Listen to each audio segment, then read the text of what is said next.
Yan, sabi dito, hindi daw madali maging OFW.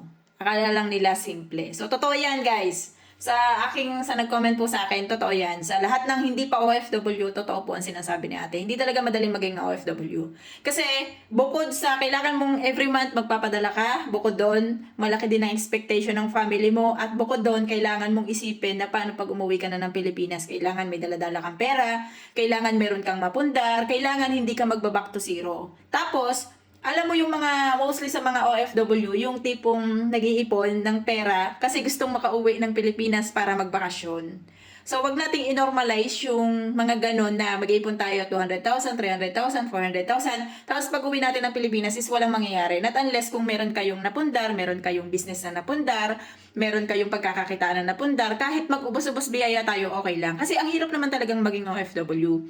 Sa tagal ba natin dito sa ibang bansa, ano ba yung napatunayan natin sa sarili natin, di ba? So, bakit ko ba ito sinasabi sa inyo? Kasi pare-pareho tayo OFW. Alam ko yung pakiramdam nyo. Alam ko yung pakiramdam na tipong gustong-gusto mong makaipon pero di ka makaipon, gustong-gusto mong may mapundar pero di ka makapundar, at gustong-gusto mo na makauwi na ng Pilas pero hindi ka rin makauwi ng Pilipinas. So, yan yung mga bagay na hindi naiintindihan sa atin ng isang individual na hindi pa po talaga nagiging OFW. Kasi mahirap naman talagang maging OFW. Marami kasi ikaw kailangang abutin na expectation para sa sarili mo. So, hindi ko na sinasama yung ibang tao, no?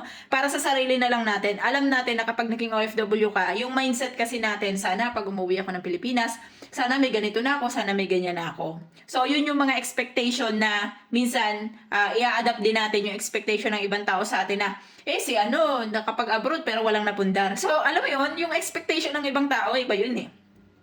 So, madadown ka talaga kapag hindi mo nalabanan yun. Kaya, syempre, sa lahat ng mga OFW natin dyan, marami na rin kasi ako mga napapanood guys na ganito yung senaryo. So, OFW, malaki yung sinasahod, pero after 3 years uuwi ng Pilipinas, wala po talagang naiipon. Bakit? Puro gala, puro bili ng luxuries, puro padala. Yan, di talaga nawawala yung padala. Kasi kahit naman ako as breadwinner, talagang monthly may padala. Pero ang ginagawa ko kasi, oo may padala ako, pero may limit siya. Sa sinasahod ko, may limit siya. So, naka-budgeting talaga yung aking sahod. Meron ako parang nakalaan para sa insurance ko, may nakalaan ako para sa sarili ko, may nakalaan ako para sa pamilya ko. So, ganun talaga yung ginagawa ko since before. Although, hindi naman talaga ako nakaipon nung ako ay nag-Taiwan kasi nga may nag-aral din akong kapatid noon, may naipon ako 170k lang. Pero maliit lang kasi din ang sahod ko noon. And then, nung nag-Japan naman ako, wala din ako halos naipon kasi nagpagawa rin kami ng bahay namin. Na ngayon, nasa Czech Republic na ako. Ito yung mga ipinopromote ko sa inyo na at least magsimula tayo, no? Tayong mga OFW. Kapag wala tayong sinimulan, wala tayong, alam mo yun, kumbaga sa isang baitang ng hagdanan, bago ka makarating sa pinakatuktok ng hagdan, hindi ka dadaan sa pinakauna. Kaya kung wala kayong sisimulan, wala tayo talaga magiging business. Kung ngayon sa sarili mo as OFW, wala kang binabago sa plataforma mo sa buhay, for example, ikaw ay 5 taon ng OFW, tapos wala kang napupundar, tapos wala kang binabago, lumalaki yung sahod mo pero wala kang nababago doon sa routine mo, yung halimbawa, mag-ipon, something like that. Basta wala kang binabago, huwag kang mag-expect na may mababago after 5 years. Kasi wala kang binago eh. Kapag may binago ka dyan, halimbawa, nag-invest ka, bumili ka ng ganitong property, bumili ka ng ganyang property, kahit paano, may binago ka sa routine ng buhay mo. At kapag may binago ka, ibig sabihin, after 5 years, pwedeng may mabago. Pwede kang may napundar na. Diba?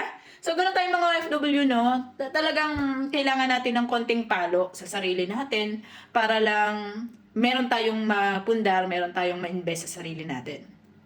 So, syempre, para sa kapwa ko OFW, na alam ko namang mas marami talaga yung ating napupundar na resibo, yan, sa pagpapadala. Kasi yung family natin sa Pilipinas, pag nakapagpadala ka, parang after 2 weeks, meron ka na naman sahod. Akala nila ganun. Monthly naman ang sahod sa ibang bansa. So, ayun, tayo na lang yung mag-adjust, no? Tayo yung mag-adjust sa sarili natin. Kasi, sabi ko nga sa inyo, kung wala kayong babaguhin sa sarili nyo, ubos-ubos biyaya kayo sa pagpapadala sa atin, sa pagbili ng kung ano-ano, ng kung anik-anik na alam naman natin na hindi tumataas ang value, in the long run, walang mababago sa buhay natin. So, uuwi talaga tayo ng nga. So, ganun talaga. So, saludo ako sa lahat ng mga OFW kasi bilang isang OFW, alam ko yung pakiramdam na maging na ganito, parang ang tagal ko na sa ano. Kasi di ba, nag-Taiwan ako, nag-Japan ako. So, parang 6 years na kagad yun. Tapos wala pa ako napundar para sa sarili ko. Parang sabi ko, wala pa ako napupundar sa sarili ko. Bakit ganon? Wala ba akong ano? Hanggang sa meron akong napanood na isang video na kapag wala kang binago sa sarili mo, huwag kang umasa na may mababago ka after 5 years. Na may magbabago doon sa buhay mo after 5 years. So, doon na ako nag-isip. Tapos, meron din akong friend na nakakuha siya ng bahay sa Pag-ibig, which is nasa sa Pilipinas siya, ng time na yon. Until now naman, nasa Pilipinas pa rin siya. So parang sabi ko, bakit ganun? Ako nasa ibang bansa ako, hindi ako makakuha ng bahay. Wala akong mapundar sa sarili ko. Samantalang siya, nasa sa Pilipinas, na alam ko naman, mas malaki yung sahod ko, pero siya, nakakapundar, ako hindi. So parang yung akin, naging motivation ko siya, naging inspiration ko na kailangan kong kumuha rin ng bahay. Kasi parang nasa Pilipinas sila eh. Tapos ako nasa ibang bansa, wala akong napundar. Eh, mas malaki yung sahod ko. Alam mo yon, yung inggit mo na motivation na naging positive para sa'yo. Hanggang ngayon, kaibigan ko pa rin naman siya. Ganon. Pero at least yung mga ganong bagay, no? Kapag meron tayong mga bagay na nakikita sa isang tao na parang nagbubukas sa isip natin, so gawin natin siyang inspirasyon, no? Huwag nating i-downgrade yung sarili natin. Gawin natin siyang inspirasyon para ma-feel din natin yung part na gusto nating i-feel sa sarili natin as OFW. So, yun lang. I hope na maraming makapanood ng ating videos. So, tayo nag-advocate tayo para dito sa pag-invest about sa OFW. Kasi, marami na rin akong nababasa ng mga ganyan sa OFW. Kasi po ako ay meron talaga akong account.